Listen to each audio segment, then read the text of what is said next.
বদলাপুরের ভিড়ভাট্টার গলিতে হরিশ ছিল একজন সাধারণ মানুষ। ৩০ বছরের যুবক, যে তার ছোট ইলেকট্রনিক্সের দোকান থেকে নিজের ও বৃদ্ধ বাবা মায়ের পেট চালাত। ছায়ার সাথে তার প্রথম দেখা হয়েছিল একটি বিয়েতে। ছায়া ছিল তার দূর সম্পর্কের এক আত্মীয়ের বান্ধবী। প্রথম দেখাতেই হরিশের মনে হয়েছিল যে এই মেয়েটি তার জীবন বদলে দেবে, এবং সত্যিই বদলে দিয়েছিল। কিন্তু সে যেভাবে ভেবেছিল তার ঠিক উল্টোটা। ছায়া কোনো রাজকুমারী ছিল না, সেও ছিল এক মধ্যবিত্ত পরিবারের মেয়ে, কিন্তু তার মধ্যে ছিল এক অদ্ভুত ধরনের অহংকার। হয়তো এই কারণে যে সে দেখতে সুন্দরী ছিল এবং সবসময় ছেলেদের মনোযোগ পেয়েছে। হরিশকে সে বিয়ে করেছিল কারণ তার বিয়ের বয়স পেরিয়ে যাচ্ছিল এবং পরিবারের চাপ ছিল। দ্বৈত জীবনের শুরু। বিয়ের প্রথম মাসটি সবকিছু ঠিকঠাক চলল। অতিথিদের সামনে ছায়া একজন আদর্শ স্ত্রীর মতোই ব্যবহার করত। হরিশের বন্ধুরা এলে সে হাসি মুখে চা জলখাবার পরিবেশন করত। কিন্তু যেই তারা দুজন একা থাকত, তার মুখ বদলে যেত, যেন কেউ সুইচ বন্ধ করে দিয়েছে। হরিশ প্রথমবার ধাক্কা খেল যখন সে ছায়াকে জানালো যে তার মায়ের শরীর ভালো নেই। সে মাকে ডাক্তারের কাছে নিয়ে যেতে চায়, কিন্তু কাজের জন্য পারছে না। ছায়া তার দিকে না তাকিয়ে বলল, যাও না, আমাকে কেন বলছো? হরিশ হতবাক হয়ে গেল। সে ভেবেছিল স্ত্রীর সাথে নিজের চিন্তাগুলো ভাগ করে নেওয়া উচিত, কিন্তু ছায়ার দৃষ্টিতে এটা ছিল ফালতু কথা।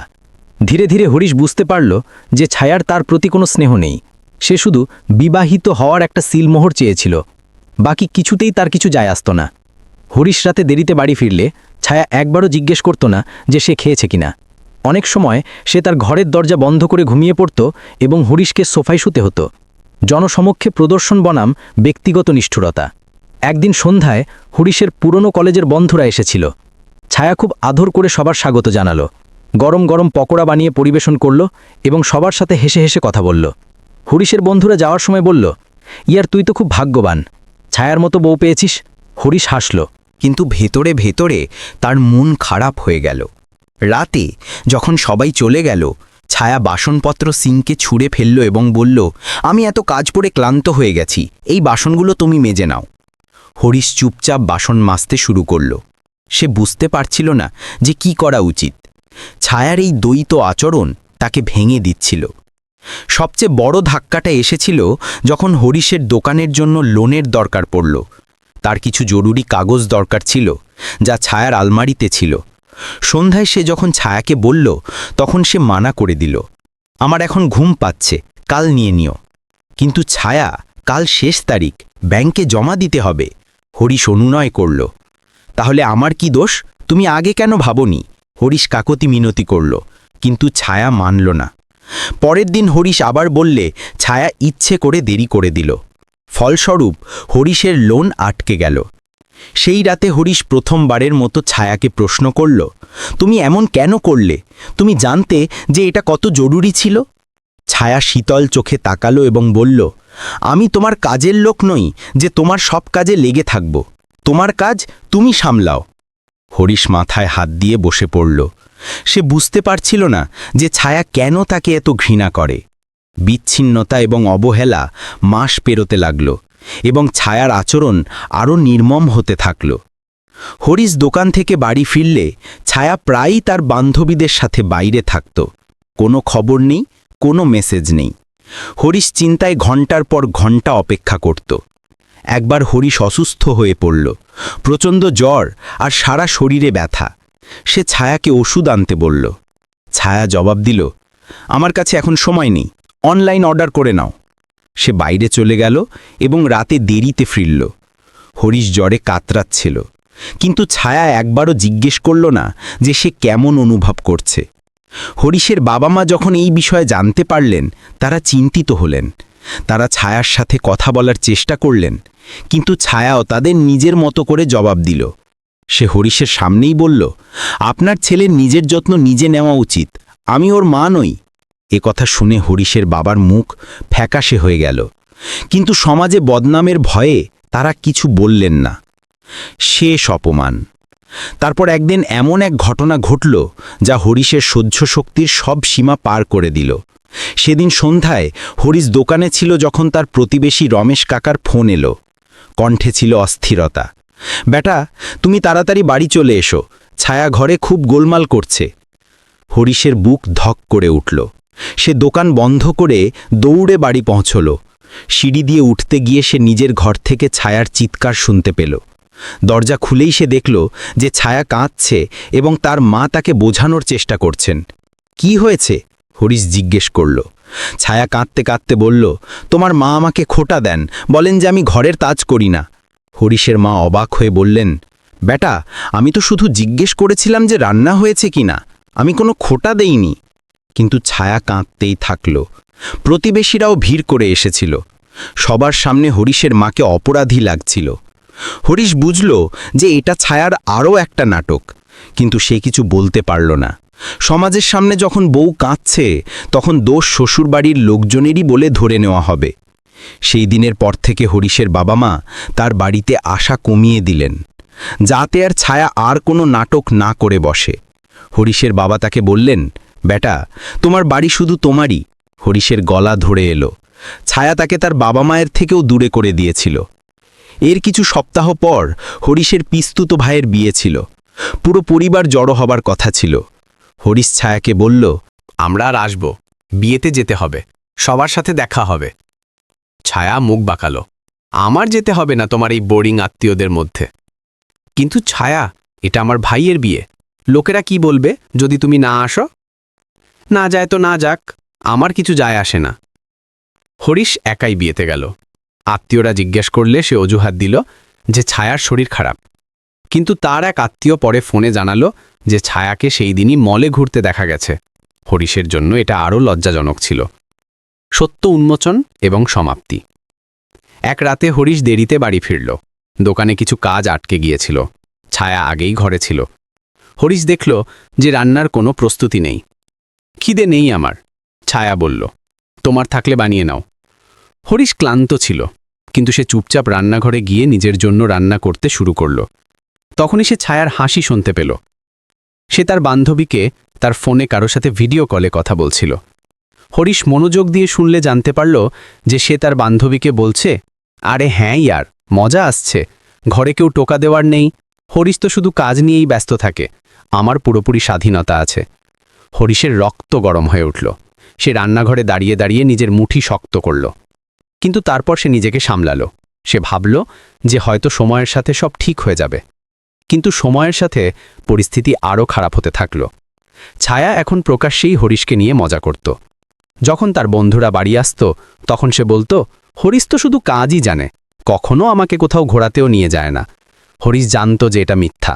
সে অনেকবার ছায়াকে ঘোরার জন্য বলেছিল, কিন্তু ছায়া সব সময় মানা করেছিল। অথচ বন্ধুদের সামনে সে হরিশকেই ভুল প্রমাণ করছিল। শেষ আঘাত। একদিন হরিশের দোকানে চুরি হলো। কিছু দামি জিনিস চুরি হয়ে গেল। হরিশ চিন্তিত হয়ে বাড়ি এলো। সে আশা করেছিল যে ছায়া তাকে একটু সান্ত্বনা দেবে। ছায়া, দোকানে চুরি হয়ে গেছে, খুব ক্ষতি হয়ে গেল। ছায়া উদাসীনভাবে বলল, তো পুলিশে রিপোর্ট করে দাও, আমারকে কেন বলছো? আমি ভাবছিলাম যে তুমি একটু। আমি কি করব? তোমার ব্যবসা, তোমার সমস্যা, আমাকে এইসবের মধ্যে টেনে আনবে না। হরিশ চুপচাপ নিজের ঘরে চলে গেল। সেদিন রাতে তার ঘুম এলো না। সে ভাবতে থাকল যে সে এমন কি অপরাধ করেছে যে ছায়া তাকে এত ঘৃণা করে। পরের কয়েকদিন হরিশ অনুভব করল যে ছায়া এখন তার সাথে ঠিকমতো কথাও বলে না। সে সবসময় তার ফোনে ব্যস্ত থাকে অথবা বাইরে থাকে। একদিন হরিশ সাহস করে জিজ্ঞেস করল, ছায়া, আমি কি কিছু ভুল করেছি? ছায়া শীতল চোখে তাকালো। তুমি কিছু ভুল করনি, তুমি এমনই বোরিং, অকেজো, কিছুই নও। এই কথাগুলো হরিশের হৃদয়ে ছুরির মতো বিঁধে গেল। কিন্তু সে চুপ থাকল। সে ভাবল যে সে তার ভালোবাসা এবং ধৈর্য দিয়ে ছায়াকে বদলে দেবে। মাস পেরোটা থাকল। হরিশ সব অত্যাচার সহ্য করতে থাকল। ছায়ার আচরণ দিন দিন নিষ্ঠুর হতে থাকল। কিন্তু তারপর একদিন এমন এলো যখন হরিশের সহনশক্তি শেষ হয়ে গেল। মুখোমুখি এবং বিচ্ছেদ। একদিন হরিশ দোকান থেকে স্বাভাবিক সময় বাড়ি ফিরছিল। পথে তার পুরনো বন্ধু মিলনের সাথে দেখা হলো। মিলন তাকে থামিয়ে বলল, ইয়ার হরিশ, তুই জানিস ছায়া আজকাল কার সাথে ঘুরছে? হরিশের বুক ধক করে উঠল। কি মানে? মিলন দ্বিধা করে বলল, আমি তাকে কাল সন্ধ্যায় কফি শপে একটা ছেলের সাথে দেখেছিলাম। খুব ঘনিষ্ঠভাবে কথা বলছিল। হরিশের পায়ের তলা থেকে মাটি সরে গেল। সে কোনো মতে নিজেকে সামলে বাড়ির দিকে দৌড়ালো। বাড়ি পৌঁছে সে দরজা খুলল তো দেখল ছায়া আরামে সোফায় বসে টিভি দেখছে। ছায়া, তুমি কাল সন্ধ্যায় কোথায় ছিলে? ছায়া ঘাবড়ে না গিয়ে জবাব দিল, আমার বান্ধবীর সাথে শপিং করতে গিয়েছিলাম। কেন? মিথ্যে বলো না, তুমি একটা ছেলের সাথে কফি শপে ছিলে। ছায়া চোখ ঘোরালো। হ্যাঁ তো, সে আমার পুরনো বন্ধু। দেখা হয়ে গেছে তো কি হয়েছে, তোমার কি সমস্যা? হরিশের রাগ ফেটে পড়ল। সমস্যা এই যে তুমি আমাকে বলনি পর্যন্ত তুমি বিবাহিত মহিলা। ছায়া উঠে দাঁড়ালো। তো কি করব? তোমার কাছে প্রতিটা কাজের জন্য অনুমতি নেব? আমি তোমার গোলাম নই। আর তাছাড়া তুমি কি কখনো জিজ্ঞাসা করেছো যে আমি কি করি, কোথায় যাই? তোমার তো শুধু তোমার দোকান নিয়ে মানে। এটা ভুল ছায়া। আমি তোমার জন্য সবকিছু সহ্য করেছি। আমার বাবা মায়ের অপমান সহ্য করেছি, সমাজে লজ্জা পেয়েছি, কিন্তু এখন অনেক হয়েছে। ছায়া কর্কশ্বরে বলল। তো কি করবে? বাড়ি থেকে বের করে দেবে?